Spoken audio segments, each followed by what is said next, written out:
অনেক মানুষকে আমরা লক্ষ্য করি যারা খুব অহংকারী, দম্ভ, অ্যারোগেন্স, অ্যাটিটিউড, ইগো, এগুলো আমরা অনেকের মধ্যেই কাছের দূরের চেনাশোনার মধ্যে লক্ষ্য করি। এই আচার আচরণ ব্যবহারগুলো ভীষণভাবে চোখে পড়ে যে এই অহংকারী মানুষগুলোর সাথে মিশতে গেলে বা তাদের সাথে কথোপকথন ইন্টারাকশন করতে গেলে অনেককেই হয়তো তাদের মতন করে তাদেরকে প্লিজ করে তেলিয়ে কথা বলতে হচ্ছে।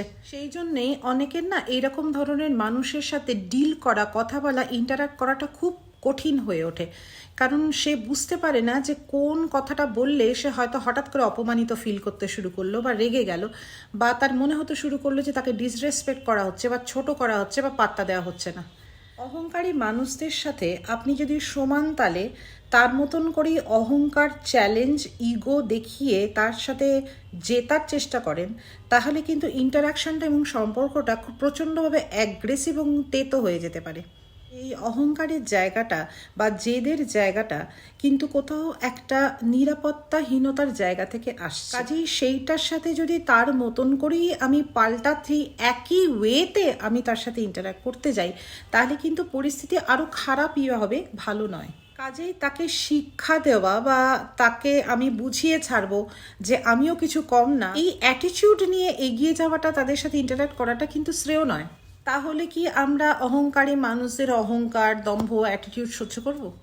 তারা যা বলবে তাই শুনবো, নিচু হয়ে থাকবো? একেবারেই না।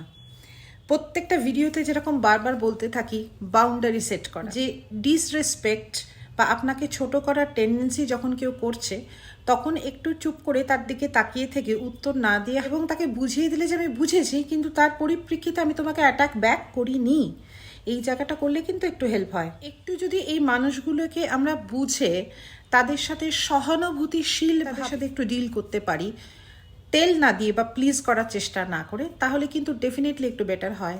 যে বাউন্ডারি সেট করতে কিন্তু টাইম লাগে। যার বিহেভিয়ার প্রবলেম রয়েছে তারা কিন্তু বাউন্ডারি ভায়োলেট করে করে, ডিসরেসপেক্ট করে করে অভ্যস্ত। তার মধ্যে চেঞ্জ নিয়ে আসতে গেলে আপনাকে ধৈর্য নিয়ে সেই বাউন্ডারিটা সেট করার জন্য অপেক্ষা করতে হবে এবং ওয়েট করে থাকতে হবে। চট করে একদিনে বা একটা দুটো ইন্টারাকশানে এটা হবে না।